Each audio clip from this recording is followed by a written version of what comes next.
그대로 제끼가지고 그대로 놔두시고요. 저기 하십시오. 부상이 그렇구나. 예, 머리가 상했어요. 네. 머리가 깨져 맞아갖고 깨져.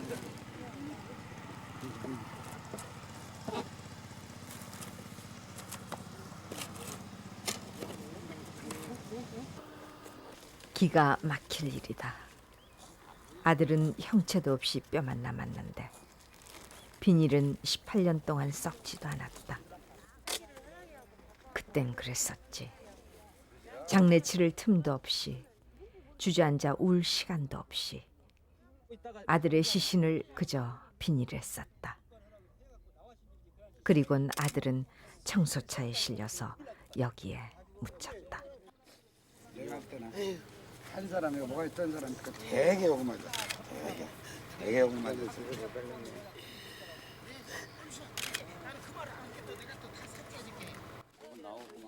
성역화한 신묘지로 이장하기 위해 유가족들이 모인 망월동 묘역에는 그날의 아픔이 다시 시작되고 있었다. 세상에 대가리가 이렇게 발사라를 손 못대 박으려고 그러지. 생각해보면 그동안 용케도 잘 버텨왔다. 그러나 총구멍이 나 있는 아들의 두개골을 만지는 어미는 다시 가슴이 미어진다.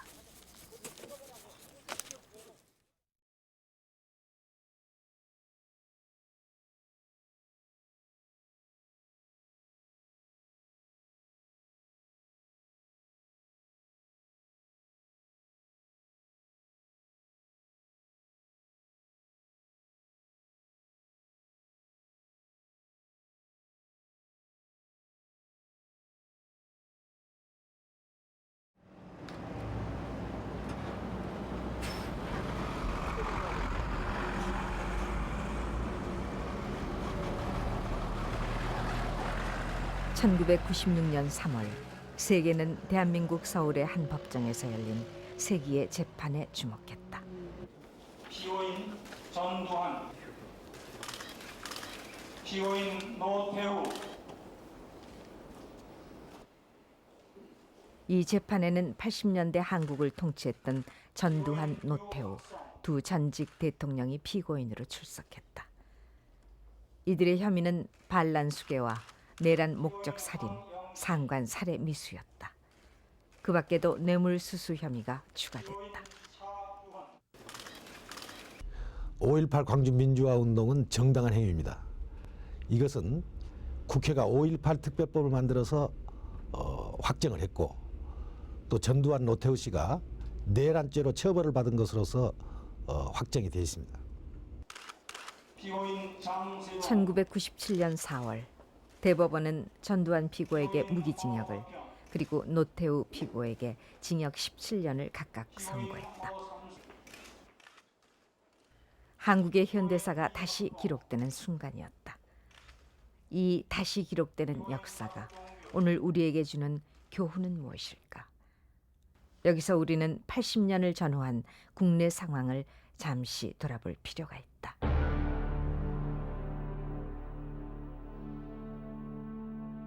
(1979년 10월 16일) 부산대학교 학생 1000여 명이 경찰의 저지선을 뚫고 시내로 진출해 격렬한 시위를 벌였다.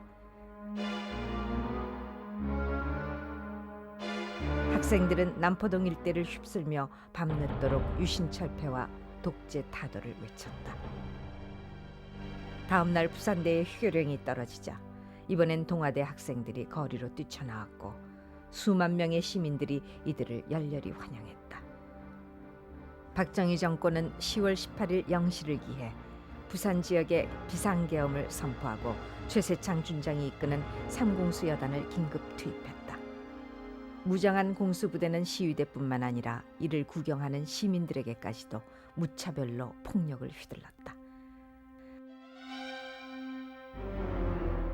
박정희 정권은 마산에도 1,500여 명의 무장군인을 투입했다. 시민들은 공포에 휩싸였다. 10월 20일 마산과 창원에 위수령이 발동됨으로써 나흘간의 부마 민주항쟁은 일단 막을 내렸다. 그러나 상상을 초월한 무장 군인들의 난동을 목격한 시민들은 치를 떨었다. 학생 아닌 시민들, 심지어는 술집에 종사하는 여성들까지 끌려오기 시작했어요. 거기 심한 사람들은 거의 머리가 깨져서 막 피가 절철 흐르고 거의 이제 밤이 깊어갈수록 성한 사람은 없었어요. 다 다친 사람들이었죠. 그리고 이튿날째는 10월 26일 대통령 박정희가 중앙정보부장 김재규에게 피살되고 이튿날 제주도를 제외한 전 지역에 비상계엄이 선포된다. 11월 6일 박 대통령 시해 사건의 전모를 발표하는 보안사령관 전두환, 육군소장 전두환이 머지않아 대한민국의 대통령이 되리라고 예상한 국민은 거의 없었다. 12월 12일 전두환, 노태우 등 박정희의 총애를 받으며 군부의 실세로 떠올랐던 일부 정치 장교들이 군사 반란을 일으킨다. 이들은 대규모의 무장 병력을 동원하여 육군본부와 국방부를 장악하고 계엄사령관을 체포했다. 이 과정에서 많은 군인들이 죽었다. 12.12 군사 반란은 대다수 국민들이 알지 못하는 가운데 비밀리에 완료됐다. 실질적인 권력을 장악한 신군부는 곧바로 충정훈련이라 불리우는 강력한 폭동진압훈련을 시작했다. 1980년 봄 안개 전국 속에서 민주화를 바라는 온 국민의 목소리로 80년의 봄은 떠들썩했다.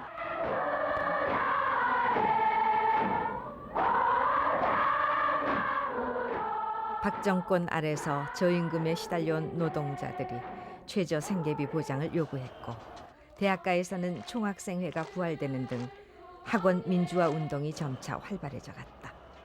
5월 중순쯤에는 서울, 부산뿐만 아니라 인천, 대구, 광주, 목포, 춘천, 청주, 천안 등 대학이 존재하는 거의 모든 도시가 학생운동의 열기에 휩싸였다. 학생들은 비상계엄 해제와 전두환 퇴진, 언론 자유 보장 등을 외쳤다. 5월 13일, 14일에 학생운동은 절정에 이른다. 신군부의 집권 시나리오의 장애물이 되는 가장 강력한 세력은 역시 학생들이었다. 5월 14일 전국 55개 대학의 학생 대표들은 서울에서 중요한 결정을 한다. 15일을 기하여 일체의 시위를 중단하고 학내로 복귀하며 정치권의 결정을 기다리겠다는 것이었다. 그동안 신군부는 충분히 훈련시켜온 충정부대를 은밀하게 이동시키고 있었다. 88년 국방부가 국회 광주특위에 제출한 80년 5월의 군부대 이동 상황을 보면 당시 정권 찬탈을 위한 신군부의 준비 태세가 얼마나 은밀하고도 강력한 것이었는지를 알 수 있다.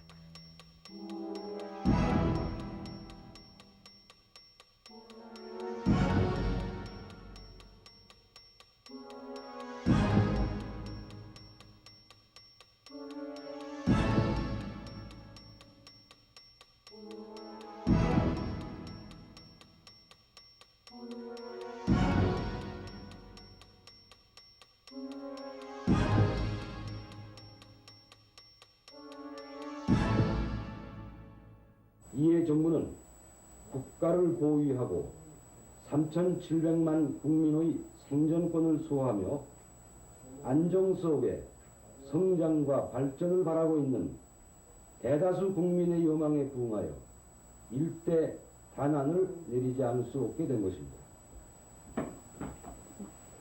나는 대통령으로서 헌법과 관계 법령의 규정된 바에 입각하여 1980년 5월 17일 24시를 기하여 현 지역 계엄을 전국 비상계엄으로 전환 선포하고 바로 이것이 신군부의 12.12 군사 반란에 이어지는 제2의 구테타인 셈이다.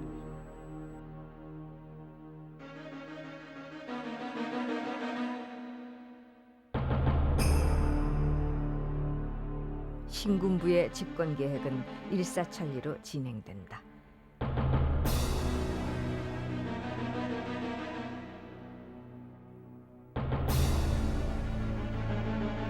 5.17 쿠데타는 민주화를 바라는 온 국민에게 하나의 천둥벼락과 같은 사건이었다. 5.17 비상계엄 확대 조치, 이것이야말로 우리나라 민주주의의 역사 그리고 이 진보의 역사를 거꾸로 되돌려놓은 참으로 유감스럽고 불행한 사태라고 이렇게 생각을 합니다. 만약에 이 5.17 비상계엄 확대 조치가 없었더라면 바꾸어 말해서 민주화의 열망에 가득 찬 그런 국민의 요구를 수용했더라고 한다면 그 수많은 죽음도 피 흘림도 없었을 것이고 우리나라 민주주의 역사도 훨씬 앞당겨졌을 것이라고 생각합니다.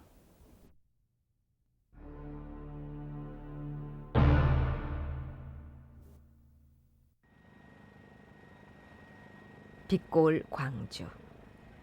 호남 제1의 도시이며 전라남도 도청 소재지인 광주는 그때 인구 73만이 모여 사는 평화로운 도시였다.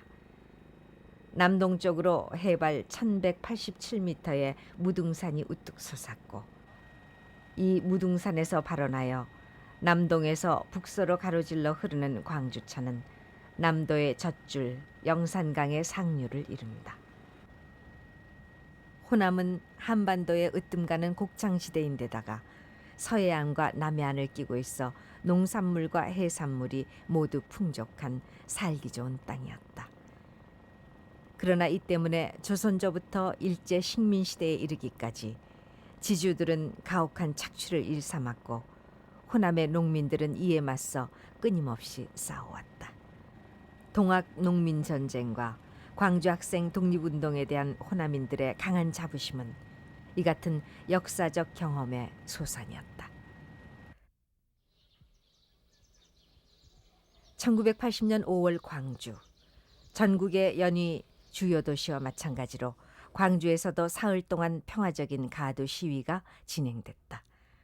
태극기를 펴든 학생들의 행렬에 대학 교수들이 함께 행진했고 그 뒤를 따르는 많은 광주 시민들이 박수를 치며 학생들을 격려했다.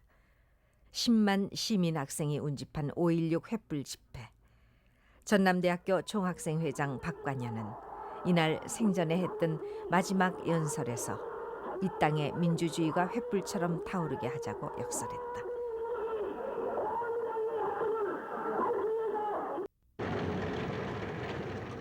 신우식 준장이 지휘하는 70수여단 33, 35대대의 이른바 화려한 휴가는 이렇게 시작됐다.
그야말로 백주 대낮에 참혹한 광경이 벌어지고 있었다. 거리를 가득 메운 것은 오직 공포였다. 그 송정리 비행장에서 공수부대 버스로 6대를 제가 헌병백차로 인솔해가지고 여기 조선대학교 연명역까지 제가 호송 책임을 맡은 사람입니다. 와보니까 이미 학생들로 보이는 100여 명 이상의 사람들이 이미 연행이 되어 있는 상태고 그때도 계속 공수부대 트럭으로 학생들로 보이는 사람이 연행이 되어 오는데 우리 그 헌병들이 사용하는 경봉은요 한 50cm 되는데 그 사람들이 사용하는 그 충정번이라는 것은 길이가 한 90cm, 무게가 한 3배 정도 됩니다. 그걸로 트럭에서 내리는 학생들을 보는 사람들을 트럭에서 내리는 순간 때려치는데 머리든 어디든 가리지 않고 때려치는데 막 피가 솟구치고 그런 난리가 없을 때 제가 참 현역 그 군인의 심정으로서 공수부대는 어떤 부대인가? 전쟁이 일어났을 때 적진의 후방 깊숙이 투입되어 전시 임무를 수행하는 대한민국 최강의 특수부대이다. 그렇다면 신군부에게 광주는 적진의 후방 깊숙한 곳이었을까? 칠공수는 마치 전시 임무를 수행하듯 비무장 시민을 닥치는 대로 공격했다. 그래서 제가 85년도 이런 말을 했습니다. 그때 장세동 안기부장을 찾아가서 단둘이 얘기를 했습니다. 초기 진압의 과잉이 이게 원인이었다. 그러니까 광주 시민한테 진심으로 사과를 하고 응군의 보상을 해주어서 이거 빨리 해결하는 게 좋겠다. 이군 사령부의 계엄 상황일지에 의하면 18일 하루만 해도 68명이 두부 외상, 타박상, 대검에 의한 자상 등을 입었고 그중에 12명이 중태라고 했다. 24살 농아 김경철은 18일 전신 타박상으로 숨진 최초의 사망자로 기록된다. 우리는 여기서 한 가지 사실에 주목하자. 5월 18일 7공수 여단의 투입에 이어서 신군부는 같은 날 최웅준장이 이끄는 11공수 1200여 명을 광주에 추가로 투입했다. 이때 광주를 제외한 전국의 다른 지역에서는 이미 배치한 계엄군의 수를 단계적으로 줄여가고 있었다. 그렇다면 신군부는 왜 유달리 광주에만 공수 특전단을 집중 투입했을까? 무서운 일이다.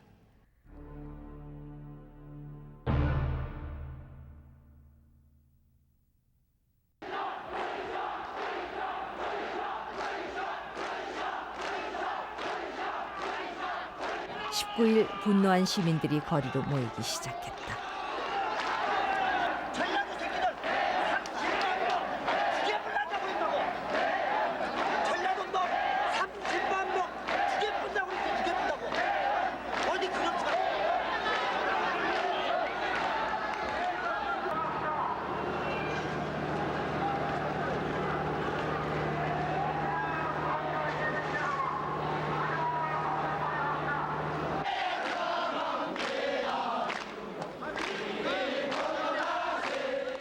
비상계엄 해제하라. 공수부대 물러가라. 전두환 퇴진하라. 김대중 석방하라. 수많은 시민들이 상점문을 닫고 출근을 포기하고 시내로 몰려나왔다. 수천 명의 시위대가 공수부대와 투석전을 벌이며 격렬하게 부딪혔다. 아, 광주여, 이 나라의 십자가여, 우리들의 영원한 청춘의 도시여. 절반 이상이 삭제된 채로 당시 전남 매일신문에 실린 시인 김준태의 시 속에 그날의 광주가 생생히 그려졌다. 정말 80년 5월의 금남로는 피투성이 죽음의 현장이었어요.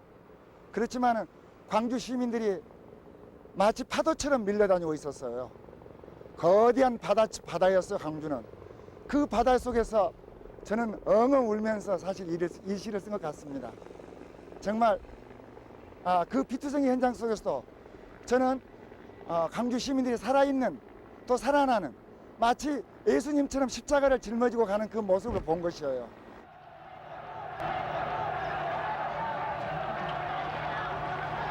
놀랄만한 광경이었다.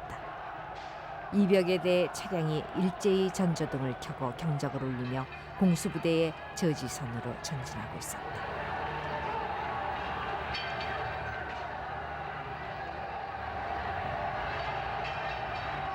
(20만) 인파가 순식간에 운집하고 있었다.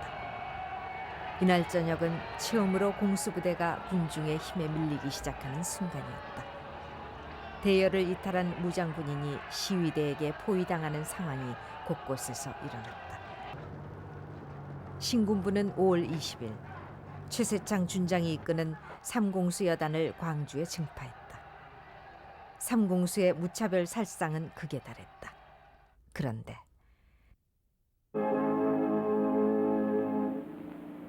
농심라면 제공 TBC 6시 뉴스입니다.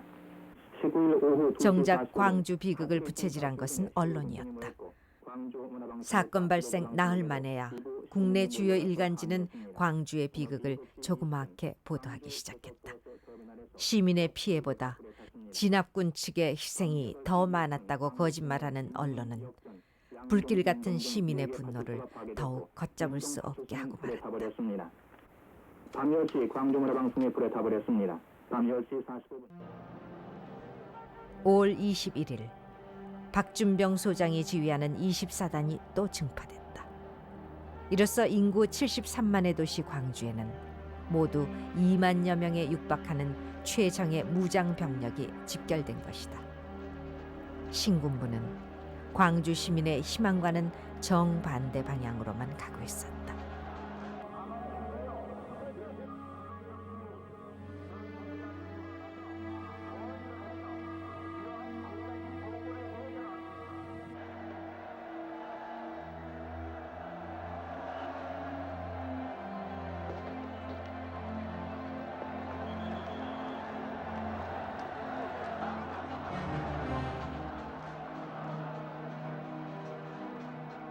전남 도청 앞 오후 1시경 11공수의 집단 발표가 시작됐다.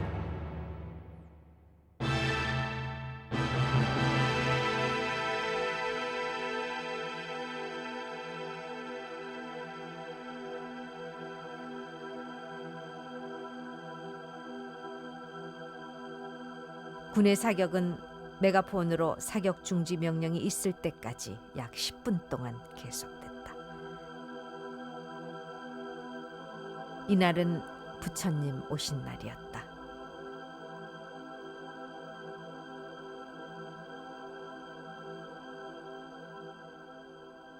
누가 발포를 명령했는가? 그리고 몇 사람이 죽었는가? 진실은 오늘까지도 밝혀지지 않는다.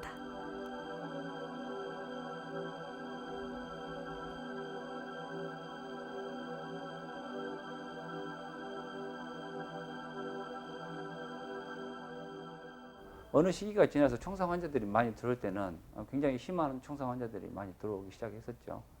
저희들이 그때에 이제 배에 총을 맞은 환자들이랄지 또는 뭐 대퇴부 간통성 환자들이랄지 또는 뭐 여러 군데 총을 맞은 환자들이랄지 그때 많이 들어왔었죠. 또는 오자마자 죽은 환자도 있었고 또는 심하게는 뭐 총에 두부에 총이 맞아가지고 뭐 눈이 밖으로 빠져 나와 있는 환자들까지도 있었으니까. Whole bodies, parts of bodies, damaged bodies. The smell was very hot at the time. And the smell of death, something that I was not a surprise. I had smelled it before, but will never leave me.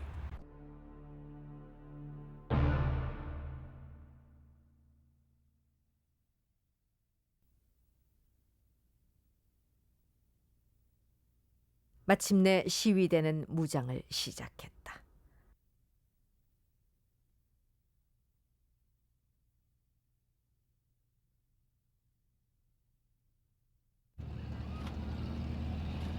수많은 청년들은 즉각 나주, 화순 등 외곽으로 빠져나가 도민의 총궐기를 호소했다. 이때 경찰 병력은 대부분 광주로 차출돼 있었기 때문에 지방의 무기고는 손쉽게 시위대 손에 들어갔다. 이들은 스스로를 시민군이라 불렀다.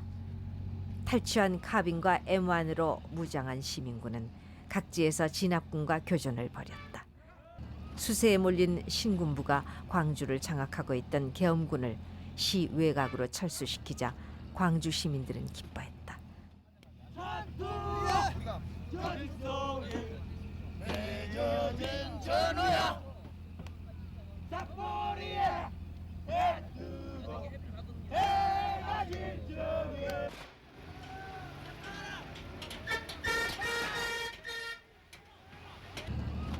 무장 시위대는 광주시 외곽의 경비를 맡는 한편 환자 수송, 주요 관공서 치안 유지 등 스스로의 임무를 나누어 맡았다. 이들은 가는 곳마다 주민들의 열렬한 환영을 받았다.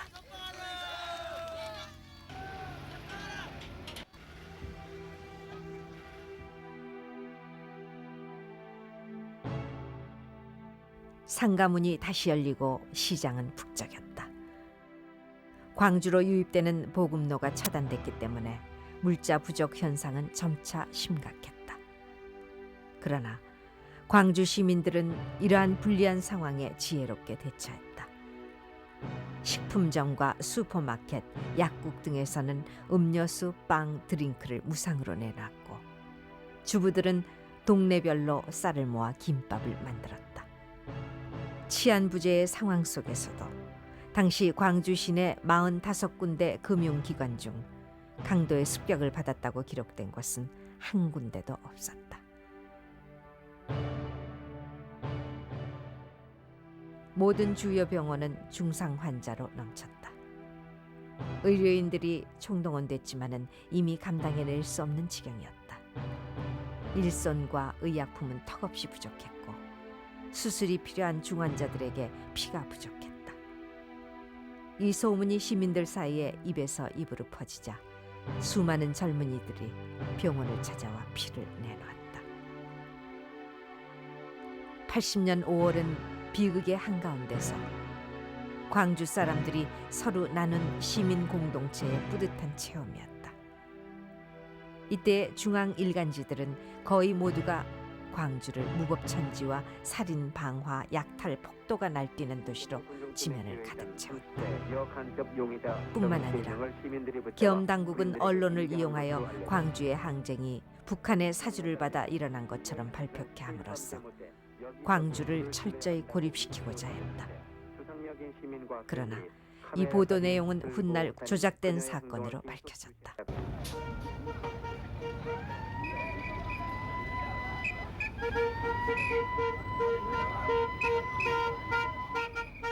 전남도청 앞 상무관 주변에는 가족의 생사를 확인하려는 시민들의 발길이 줄을 이었다. 상무관 안에는 졸지에 부모, 형제와 자식을 잃어버린 희생자 가족들의 신음소리로 가득 찼다. 그 중에서도 형체를 알아볼 수 없이 처참하게 죽은 신혼미상의 시신들은 보는 이의 가슴을 슬픔으로 적셨다. 예, 내가 원수를 갚겠습니다. 저는 제가 죽여버릴 거다, 이 개새끼다.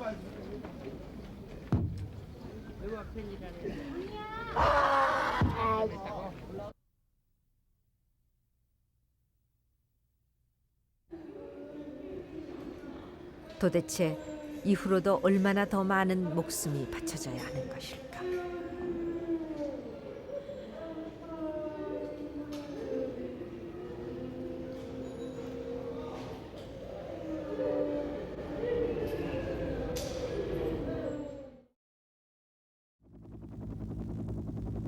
새로운 작전을 시작한 계엄군은 시외곽을 철저히 봉쇄했다.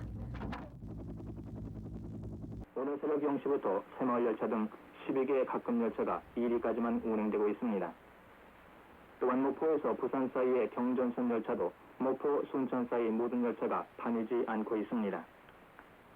서울에서 목포와 광주로 떠나던 고속버스도 어제 오전 9시부터 다니지 않고 정오까지만 운행해서 전라남도로 들어가는 모든 육로가 사실상 막혀 있습니다.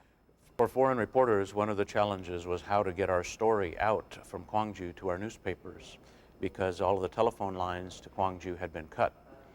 And so we would travel outside, go outside the city to a small town north of Gwangju, where at the telephone office, or rather at the post office, there was a telephone for calls to outside the city, and there we could place our overseas calls and telephone our calls to our editors.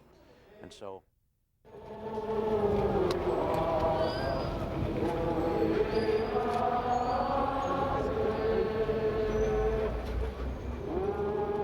외로운 도시 광주. 시민들은 계엄군이 언제 다시 공격해 올지 모른다는 공포감과 극도의 고립감 속에서도 자치 기간 동안 집회를 통해서 결속을 다져나갔다. 23일부터 매일 열린 도청 앞 걸기대에서는 수만의 인파가 운집했다. 각계각층의 대표들이 분수대 위에 올라 자유연설을 하거나 호소문을 낭독하면서 신군부의 만행을 규탄했다. 이 운동은 희생을 억제하며 지속되어야 합니다. 지금 치안 유지와 질서 회복을 위하여 대학별, 고고별 애절하게 낭독된 이날의 성명서 원본을 찬찬히 들여다보면 그때 광주 시민들이 사태의 수습과 질서 회복을 위해 얼마나 고심했는지를 알 수가 있다. 광주는 다시는 회복할 수 없는 참여를 초래하게 될 것이며 조국의 민주화는 달성될 수도 없습니다.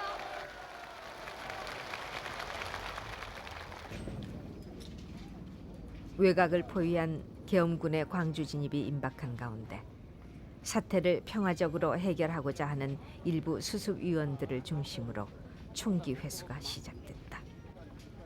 그러나 결사항전을 주장하는 많은 젊은이들은 무기 회수를 강하게 거부했다.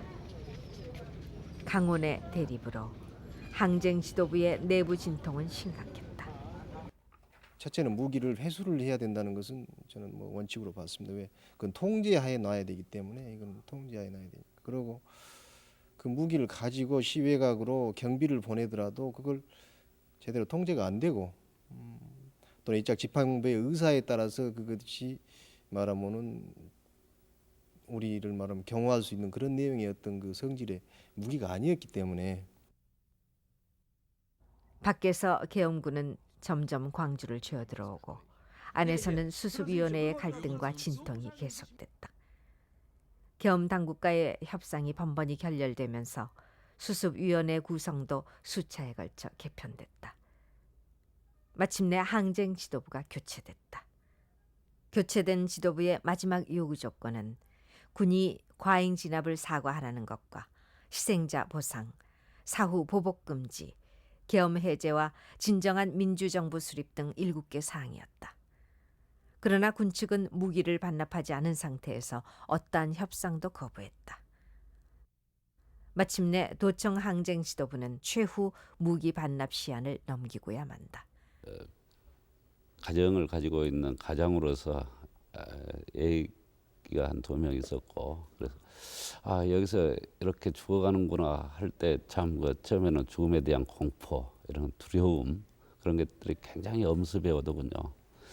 그러나 좀 더 이렇게 그 시간이 흐를수록 냉정하게 생각해 보니까 그래도 광주 시민들이 그동안 한 12여일간 이렇게 그 계엄군의 차별 살상 행위에 대해서 저항하고 또 그 지식인들이 그 최후 1인까지 싸워보자고 노력했고 그런 부분에 대한 그 우리나라 역사가 어떻게 전개가 될까 기록이 될까 하는 부분에 대해서 그 참 이 도청을 비우게 되면은 그 역사 기록이 참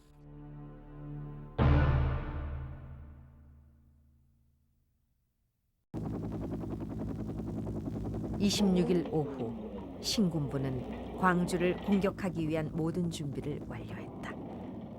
이 무력 진압을 앞두고 신군부는 병력 사용에 관해 미국 측과 은밀하게 조율해 왔었다. 미 항공모함과 조기 경보기가 한국의 안전을 북한으로부터 보호하는 사이 신군부의 2만여 최정예 부대는 광주로 진격했다. 26일 자정 시내 전화가 모두 끊겼다.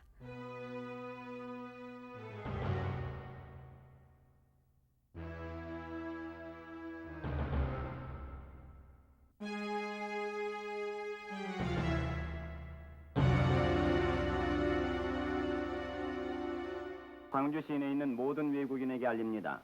지금 군이 광주 시내 복도들을 소탕하기 위해 작전을 수행했습니다. 신분과 임무 유화를 막느라고 위험하니 밖으로 나오지 마십시오. 시민은 놀라지 마십시오. 시민은 거리로 나오지 마십시오. 시민은 문을 열지 마십시오. 시민은 복도를 숨겨주지 마십시오. 시민은 군 작전에 협조해 주십시오. It was a starry night, a clear night with stars. As 4 o'clock arrived, I could hear church bells. And as the church bells were still ringing, I could hear gunfire begin on the outskirts of the city. And I have a strong memory of the mingling of those sounds of church bells and gunfire.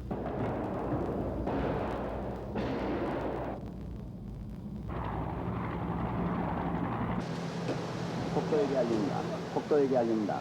총을 버리고 자수하라. 총을 버리고 자수하라. 아직도 늦지 않았으니 즉시 자수하라. 총을 버리고 자수하면 생명을 보장한다. 총을 버리고 자수하면 생명을 보장한다. 시내 모든 주요 시설은 군이 완전히 장악했다. 손을 들고 나오라. 투항하라. 손을 들고 나오라. 투항하라. 투항하면 생명을 보장한다. 시민 여러분 안심하십시오. 시민 여러분 안심하십시오. 시내의 관공서와 주요 시설은 군이 보호하고 있습니다. 도망 중인 소수 잔당이 민가 잠입을 기도하고 있습니다. 시민 여러분은 별도의 통보가 있을 때까지 외출을 삼가하십시오.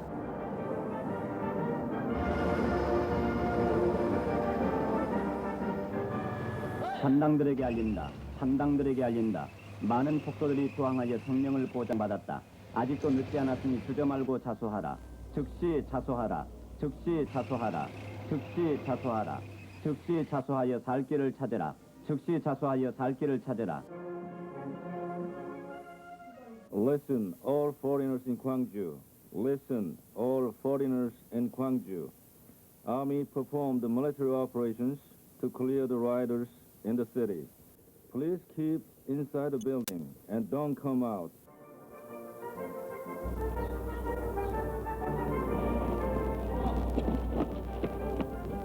전남북 계엄본소에서 알리는 말씀입니다.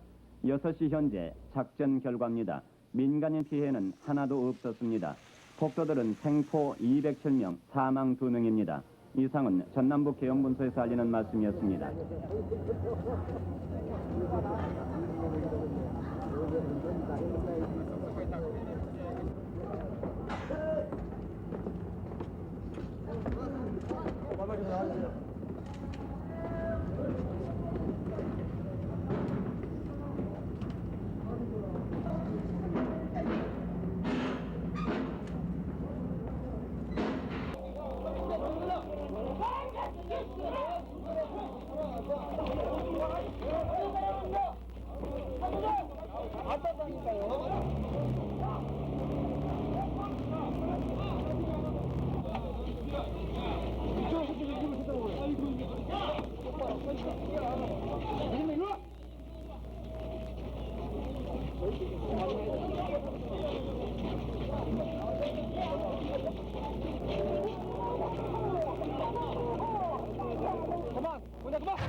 신군부는 이날 새벽 전차 18대, APC 장갑차 9대, 500MD 무장 헬기 4대, 일명 코브라 무장 헬기 2대, 그리고 자동화기와 수류탄 등 각종 전투용 살상 무기를 총동원했다.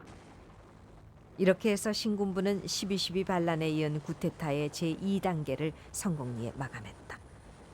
광주가 무력 진압되던 날, 경상남도 거창에서는 학생들을 대상으로 이색 강연회가 열렸다.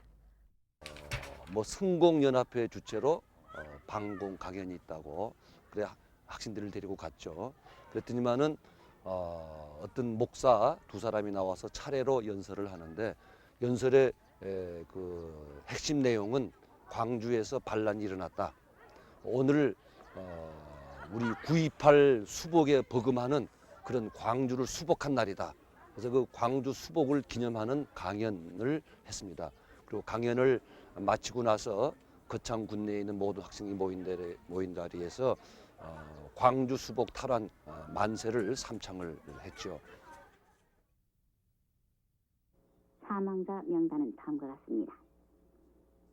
주소가 영암인 학생 18살 김평용, 광주 점원 22살 김남용, 해남 회사원 26살 박재영, 광주 농화 24살 김경철, 나주 국민학교 교감 우리는 아직도 5월 27일 새벽에 숨진 사람들의 이름을 다 알지 못한다. 다만 우리가 열거할 수 있는 이름들은 신군부가 남긴 기록에 의해 확인되는 사람들의 것뿐이다. 광주 여고생 18살 박금희양, 광주 학생 14살 박창권. 군은 이날 새벽 광주시 일원에서 사살된 폭도는 모두 2명뿐이라고 발표를 했다. 그리고 이날 오후 다시 17명으로 수정 발표했다. 그런데 We were comparing notes. I myself counted 20 or 30. But all the correspondents in there were comparing notes afterwards, saying, you know, I saw 6 bodies here, and we would write it down, and I saw 5 bodies here, and we would write it down. And when you add them up, there were many, many. 50, 60, 70, who knows? The army was taking bodies away before anybody saw them. There was no way to determine how many people died. 신군부는 집권을 위한 제3단계 작업을 척척 진행해 나갔다.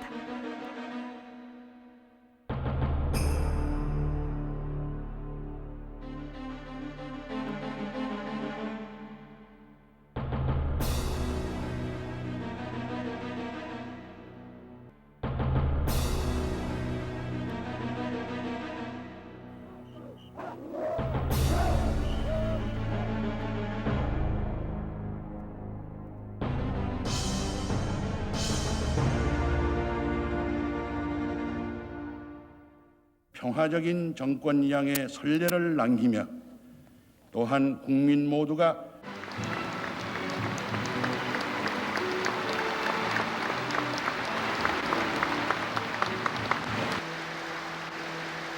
본인을 제11대 대통령으로 선출해 주신 통일주체 국민회의 대의원과 국민 여러분들에게 심심한 17년 만에 다시 기록되는 역사. 이 역사가 오늘 우리에게 주는 교훈은 무엇일까? 이제 다시는 수많은 죄 없는 민중이, 억울한 민중이 피 흘리는 그러한 민족사회의 비극은 일어나서는 안 될 것입니다. 그리고 이와 같은 일을 저지르는 사람이나 집단은 반드시 역사에 준엄한 심판을 받는다고 하는 것과 그리고 희생을 딛고서도 역사는 민주주의 역사는 진전한다고 하는 것, 이것이 우리의 남겨준 역사의 교훈이라고 생각을 합니다. 이 5.18 민중항쟁은 그 당시에는 군사 독재 정권을 막는 데 성공하지 못했지만은 87년에 6월 민주화 운동에서 결국 군사 독재 정권이 그대로 유지되는 것을 막는 운동으로 연결이 되었다, 이렇게 볼 수가 있습니다.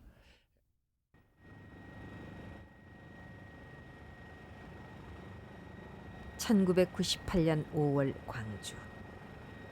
오늘 광주 금남로에는 물론 그날의 항쟁과 참사를 말해주는 아무런 흔적도 남아있지 않다. 우리의 기억 속에서 그날은 점점 사라져갈 뿐이다. 다만 그때 5월 27일 광주의 새벽을 지키던 사람들이 줄줄이 목숨을 던졌던 곳, 전남 도청 앞에 세워진 작은 기념비가 가시님들의 고귀한 뜻을 되새기게 한다. 망월동에 윤성원 여사 다 묻혀 있다고. 아, 내가 아는데 그래. 알아?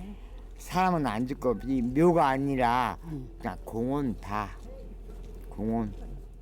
왜 그걸 안 믿으려고 해요? 상원이 형 앞에서 오빠 앞에서 총 맞고 손 거두었잖아요. 그래도 성경에 봤다. 우리 아버지 어머니도 돌아가셨어요. 그래도 성경에 보니까 죽었다 하지 마라. 찬단다 하라 이렇게 나와요. 주 하나님 말씀이에요. 광주시 북구 망월동 5.18 묘역. 80년대 초반만 해도 정부는 이곳을 참배하는 것조차 허락하지 않았다. 죽지 못해 살아남은 유가족들은 혹은 폭도의 부모로 혹은 폭도의 아내로 살아야 했다. 피눈물의 세월이 흘렀다. 그 세월이 흐르는 동안 5월 광주의 정신을 계승하기 위해 몸부림치던 숱한 목숨들이 꽃잎처럼 쓰러져 이들의 곁에 또 묻혔다. 해마다 5월이 오면 망월동의 진달래는 어김없이 다시 피어난다.